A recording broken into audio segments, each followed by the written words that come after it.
Pada akhirnya, hari itu kembali menjadi hari yang panjang bagi keluarga Papa Atmajah.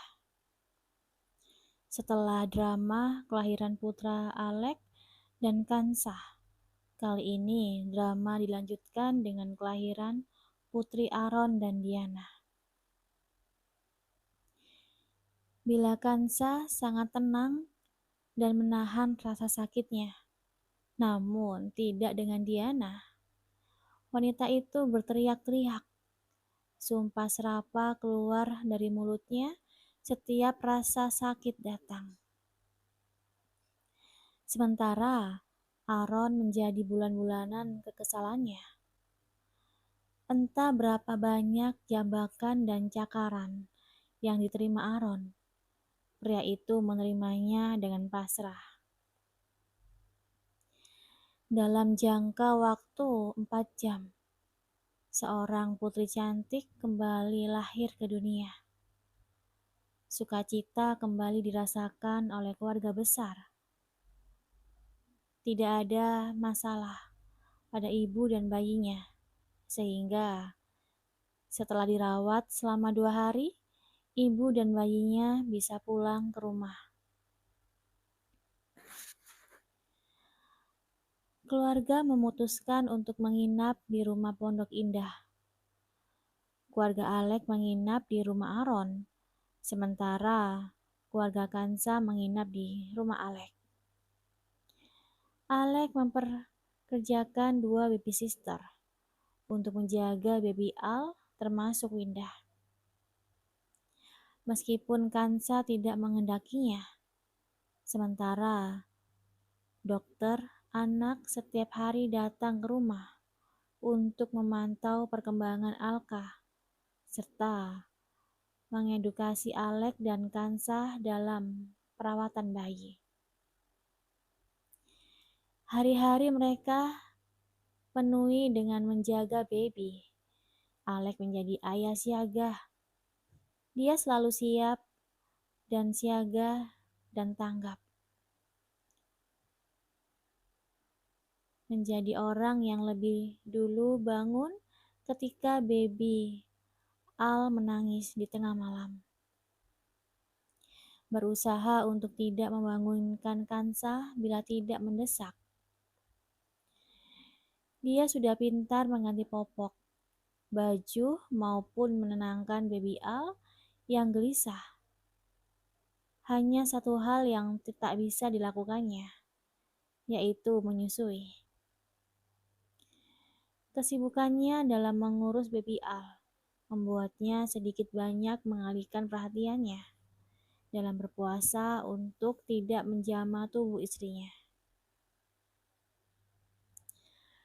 Tapi tentu hal itu tidak sepenuhnya efektif. Ada malam-malam ketika baby Al sangat tenang, sehingga tidak mengganggu tidur kedua orang tuanya. Di malam-malam seperti itu, ia akan merasa gelisah. Setiap melihat Kansa, hasratnya selalu membara. Entah kapan hasrat ini akan meredup. Mungkin selamanya akan seperti ini.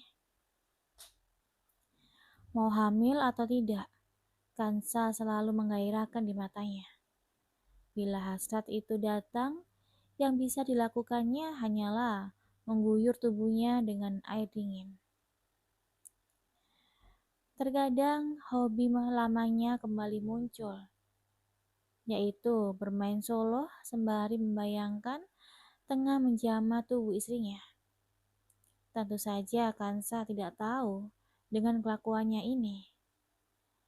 Ia tidak ingin membebani Kansa dengan hal seperti ini.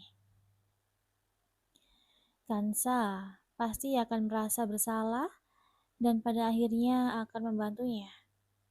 Ia tidak ingin hal itu terjadi.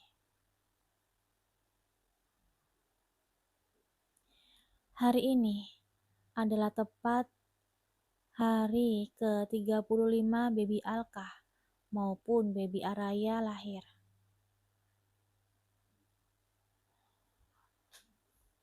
Semua ritual adat Jawa Sebagai penyambutan terhadap kedua bayi itu telah diselesaikan dilakukan. Baik itu meden batir, mengubur ari-ari, rokohan, barokah atau syukuran, sepasaran, puputan, akikah, maupun selapan. Acara selapan baru saja berakhir. Keluarga besar kembali berkumpul di ruang tamu rumah Alek. Menurut Papa, saat ini adalah waktu yang tepat untuk membicarakannya. Papa juga sudah lelah diusik oleh mama kalian tiap harinya. Tapi niat mama juga benar. Soal apa ini, Pak? Tanya Aaron. Soal pernikahan kalian.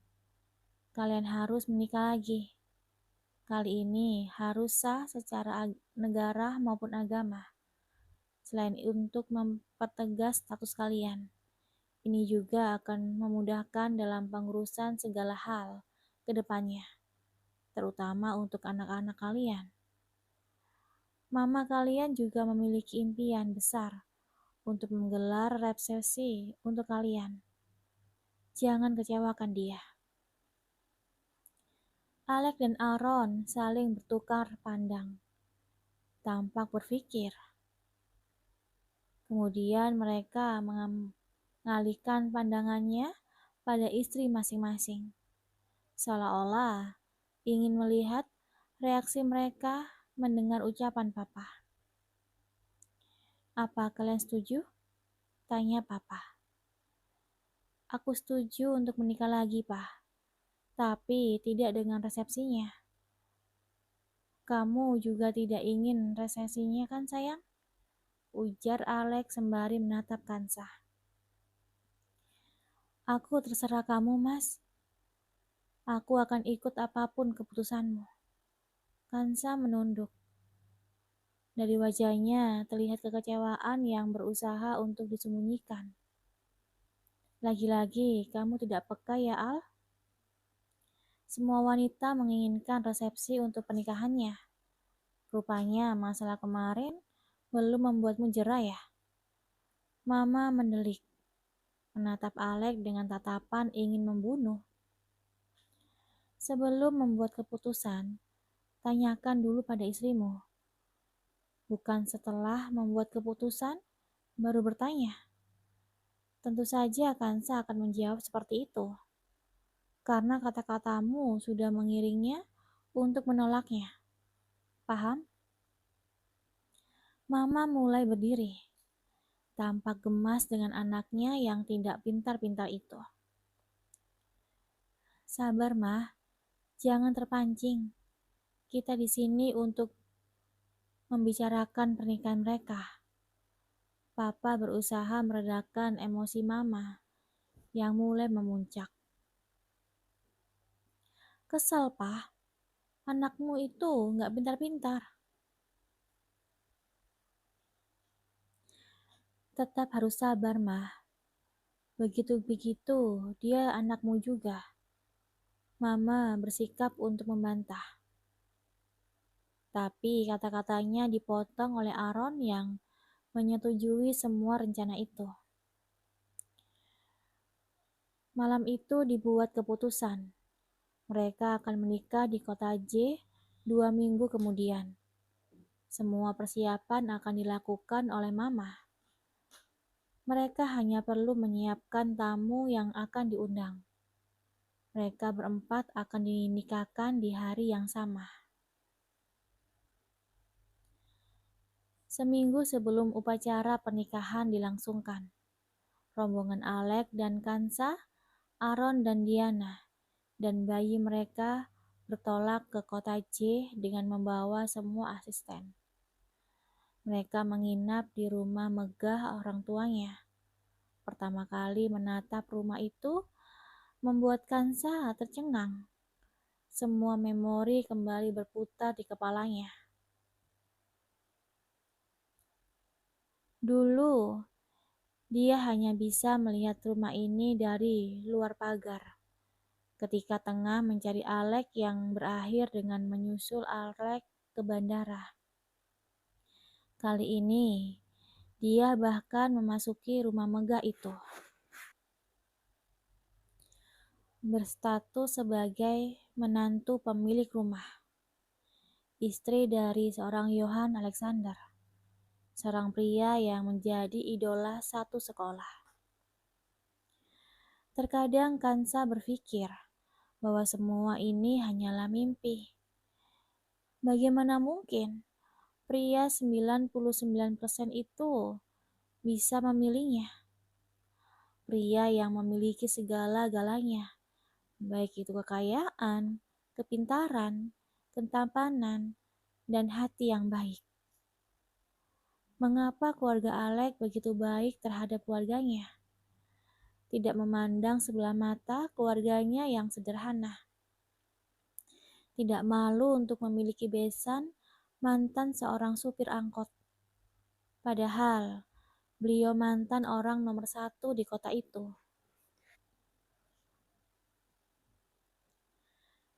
Semua ini merupakan keberkahan yang diberikan Tuhan terhadapnya.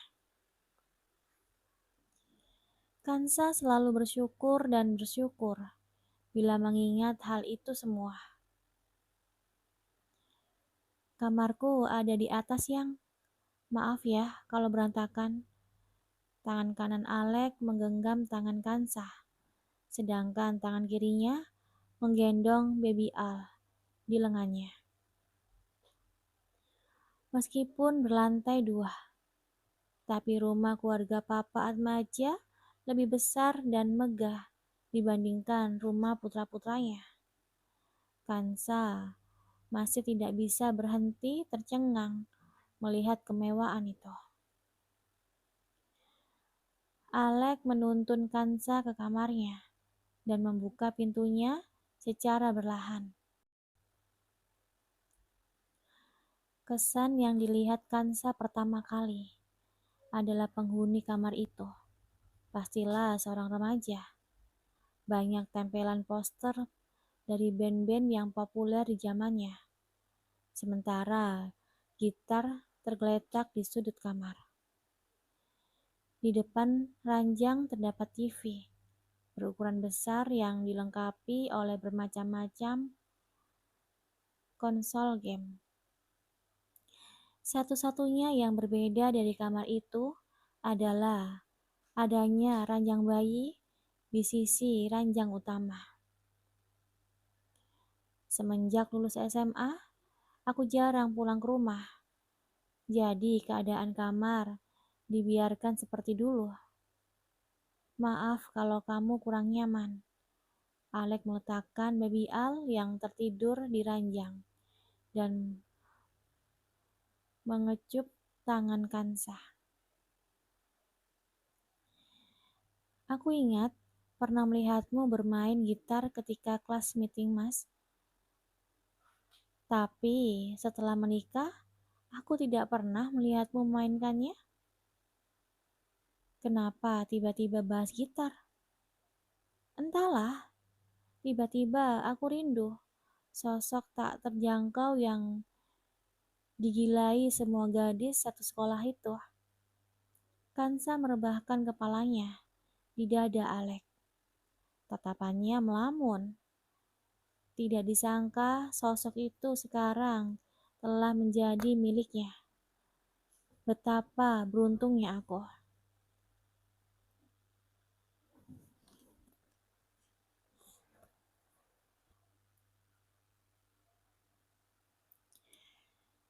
Andaikan aku bisa menunjukkan isi hatiku.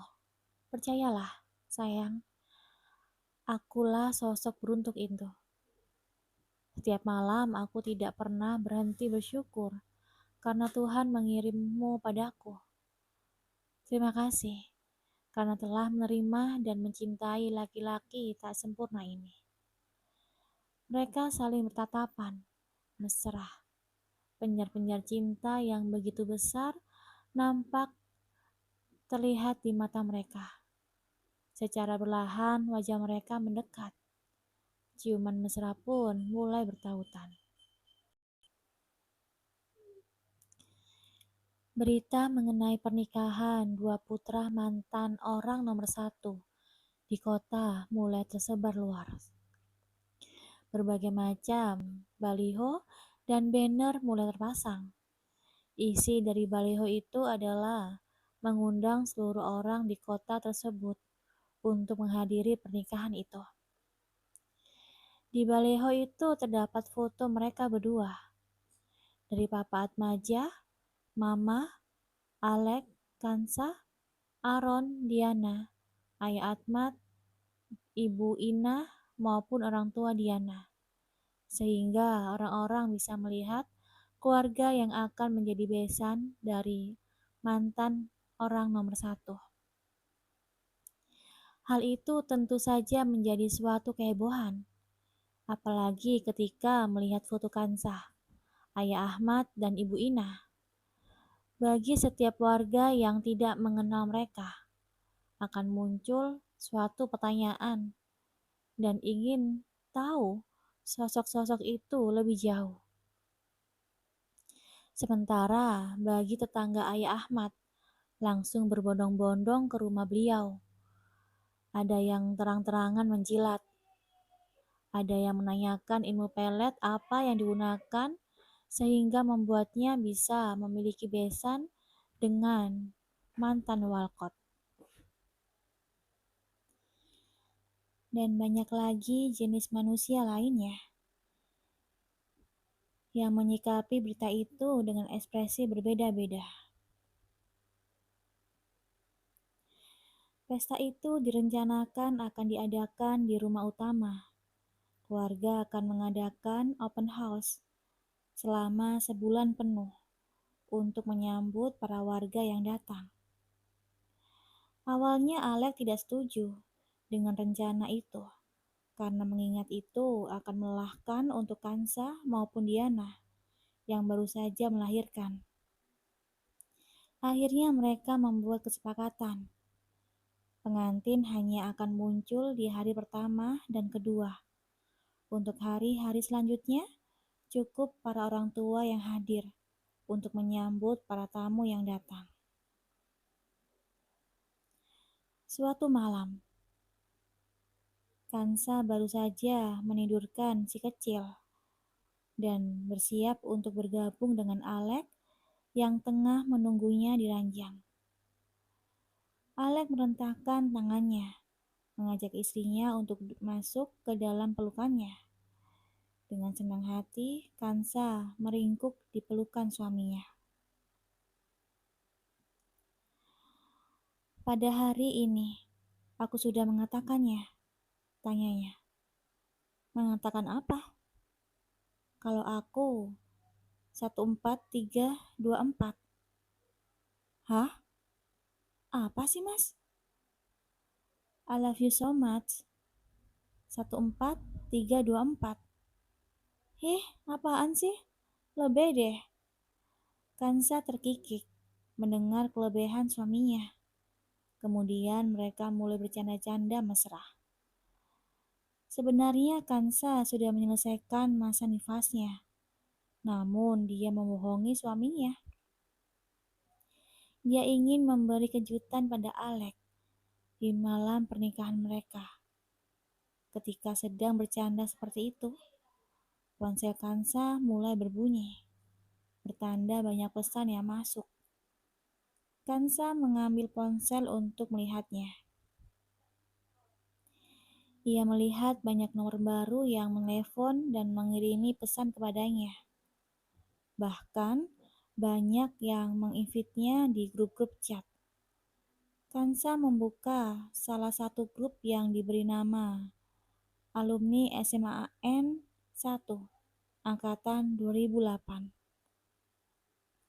dan mulai membaca pesan-pesan di sana. 081234. Selamat datang di grup kita, Kansa Aulia. Bidadari SMAN 1 kita. Ye. 081230. Yeay, akhirnya Nyonya Alek bergabung di grup kita. 081235. Wah iya, kamu benar. Kansa memang bidadarinya sekolah kita. Pantas saja kalau Alek menikahinya. 085230. Matamu buta ya? Kenapa baru sadar? Dari dulu Kansa memang mempesona tahu. Bla bla bla bla bla. Dan masih banyak lagi percakapan lainnya. Kansa begitu bingung membaca chat satu persatu. Apa benar Kansa yang mereka maksud itu adalah dirinya? Apa mereka tidak sedang salah kirim chat? Tapi nama sekolah dan tahun angkatan memang benar.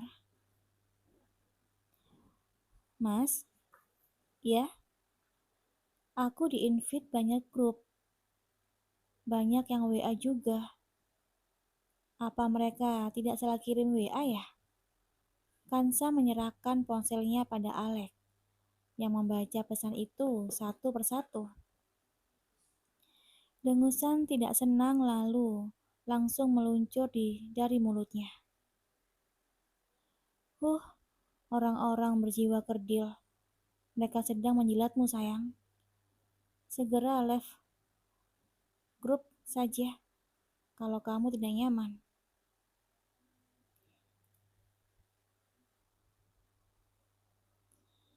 Ini benar grup sekolah kita, Mas. Mereka beneran invite aku.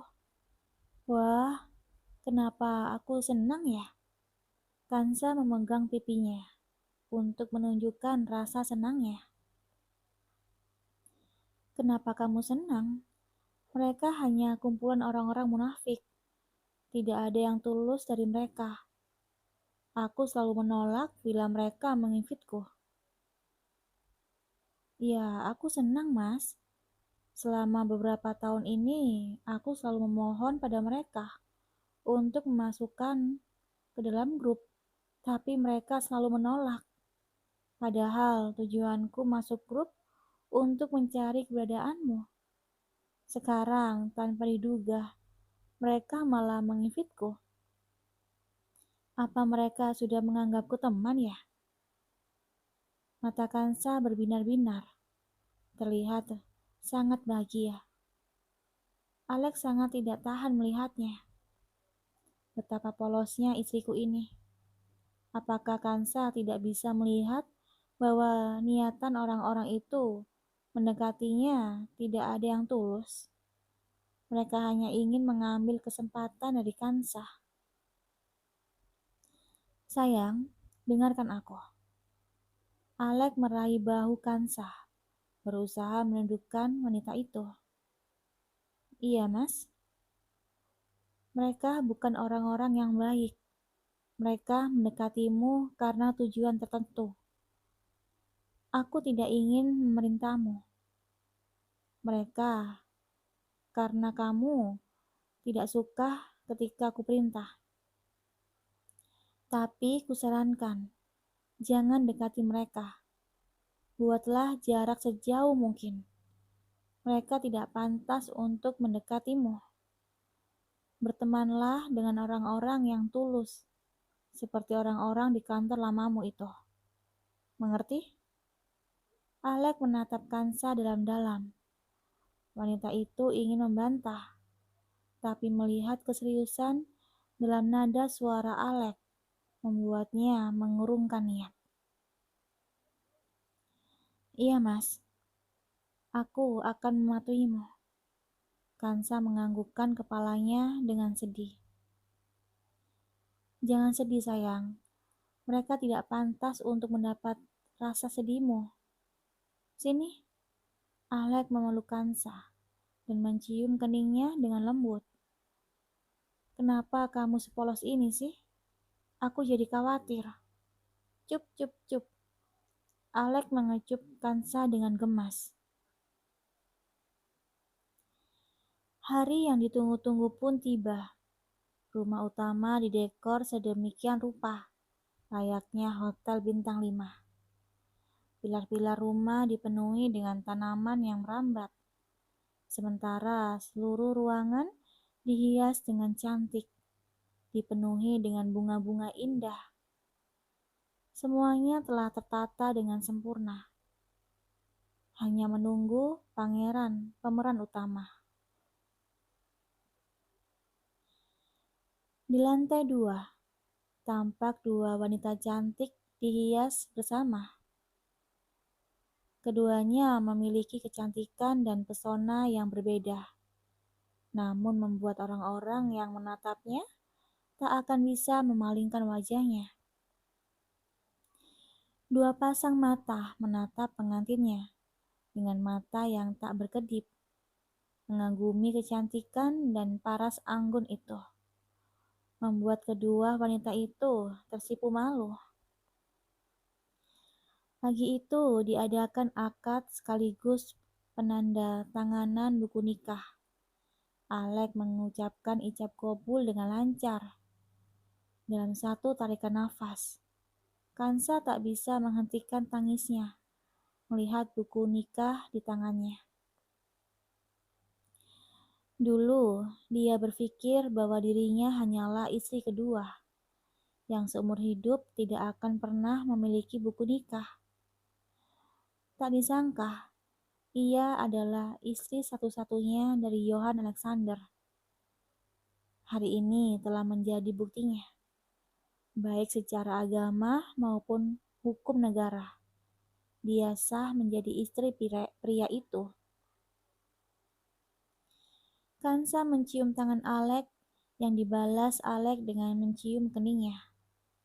Alek ingin mengecup air mata yang mengalir di pipi Kansa. Tapi apalah daya, banyak mata yang memperhatikan sehingga yang bisa dilakukannya hanyalah menyeka air mata itu. Pernikahan itu diliput media, baik media lokal maupun nasional. Bukan karena Papa Atmaja mantan seorang walkot dan pengusaha nomor 1 di kota itu, melainkan karena Princess Di. Ya, meskipun telah menyatakan untuk pensiun secara permanen dari dunia entertainment, namun media masih mencari-cari kabarnya. Pada akhirnya, acara pernikahan itu diketahui oleh seluruh masyarakat Indonesia.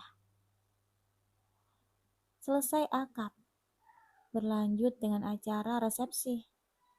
Kedua pasang pengantin berganti dengan baju formal.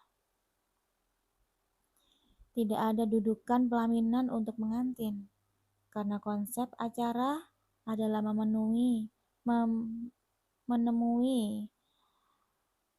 tamu secara langsung. Jadi pengantin bebas untuk berjalan ke sana kemari. Hari pertama resepsi dihadiri oleh tamu-tamu undangan. Alek mengundang seluruh relasi bisnis, karyawan perusahaannya, teman kuliah maupun sekolah, dosen maupun guru-gurunya. Sedangkan Kansa mengundang para teman-teman kantornya, kenalannya di bank lain, teman kuliah maupun sekolah. Sisil dan Andre juga tak luput dari undangannya. Aaron dan Diana juga melakukan hal yang sama. Undangan Aaron hampir sama dengan Alek. Dia mengundang seluruh relasi bisnisnya dan juga teman-teman sekolah dan kuliah. Sementara Diana mengundang teman-teman artisnya.